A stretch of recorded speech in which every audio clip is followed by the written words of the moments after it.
அனைவருக்குமே வணக்கம். சற்று முன் கிடைத்திருக்கக்கூடிய ஒரு மிக மிக முக்கியமான செய்தி ஒன்று வெளியாகி உள்ளது. சற்று முன் அமைச்சர் செந்தில் பாலாஜி வழக்கில் புதிய திருப்பம், நீதிமன்றம் இறுதி தீர்ப்பு, இது மாதிரி பார்த்தீங்கன்னா செய்திகள் வெளியே இருக்குது. ஏற்கனவே அமைச்சர் செந்தில் பாலாஜி அவர்கள் பார்த்தீங்கன்னா பணப்பரிமாற்ற வழக்கல் தான் வசமாக சிக்கியிருந்தார்.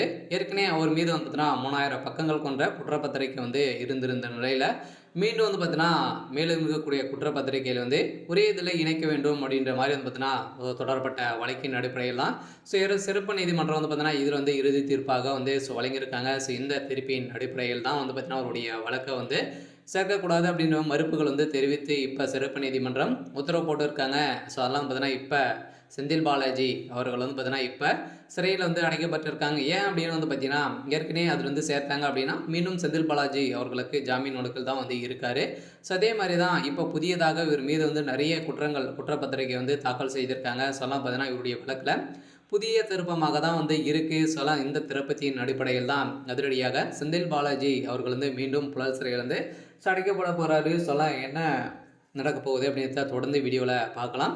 அதுக்கு முன்னாடி நம்ம சேனலுக்கு இப்போ தான் நீங்கள் முதல் முறையாக வந்திருக்கீங்க அப்படின்னா மறக்காமல் நம்மளுடைய சேனலை சப்ஸ்கிரைப் பண்ணி சப்போர்ட் பண்ணுங்கள்.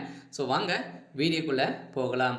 அமைச்சர் செந்தில் பாலாஜி அவர்களும் பார்த்தீங்கன்னா திமுக இணைந்து நிறைய விஷயத்தில் நிறைய ஒரு மிகப்பெரிய ஊழல்வாதி அப்படின்னாலவே செந்தில் பாலாஜி அப்படின்ற மாதிரி பேசும் பொருளாக ஒரு உருவாகி இருக்கார் இல்லையா. ஏற்கனவே 30,000 கோடி ஊழல் வந்தவுடனே நிறைய ஊழல் நடந்தது.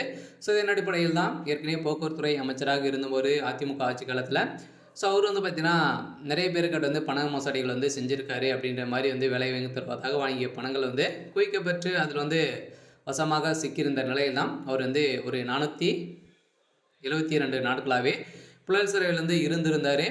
இதன் அடிப்படையில் தான் இந்த வழக்கின் அடிப்படையில் 3000 பக்கங்கள் கொண்ட குற்றப்பத்திரிகை தாக்கல் செய்து இருந்திருந்த அமலாக்கத்துறை செயல் பார்த்தீங்கன்னா மீண்டும் பார்த்தீங்கன்னா நிறைய குற்றப்பத்திரிகை தாக்கல் செஞ்சுருக்காங்க. இந்த தாக்கல் செய்த மனுவை செந்தில் பாலாஜியுடைய தரப்பு பார்த்தீங்கன்னா ஒன்றாக இணைக்கணும், இதே குற்றப்பத்திரிகையில் இணைக்க வேண்டும் அப்படின்ற மாதிரி தொடரப்பட்ட வழக்கின் அடிப்படையில் இது சிறப்பு நீதிமன்றம் பார்த்தீங்கன்னா இறுதி தீர்ப்பு வழங்கியிருக்காங்க. சில மறுப்புகள் தெரிவித்திருக்காங்க.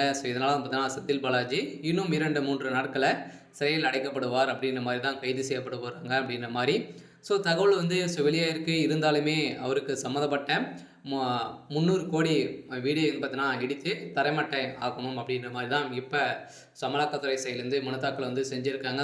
இது வரைக்குமே நிறைய பணங்கள் ஊழல் செஞ்சுருக்க. இப்போ வெளியில் வந்ததுலேருந்தே பார்த்தீங்கன்னா 40,000 கோடி ஊழல், மெகா ஊழல் மின்சாரத்துறையில் இதில் நடந்திருக்கு அப்படின்ற மாதிரி இவர் மீது வழக்கு பதிவு செஞ்சுருக்காங்க. கூடிய விரைவில் செந்தில் பாலாஜியுடைய கதை முடிய போகுது. சரி, ஓகே. இன்றைக்கான அப்டேட் பார்த்தீங்கன்னா இதுதான். மறக்காமல் நம்மளுடைய சேனலை சப்ஸ்கிரைப் பண்ணி சப்போர்ட் பண்ணுங்கள். தேங்க்யூ.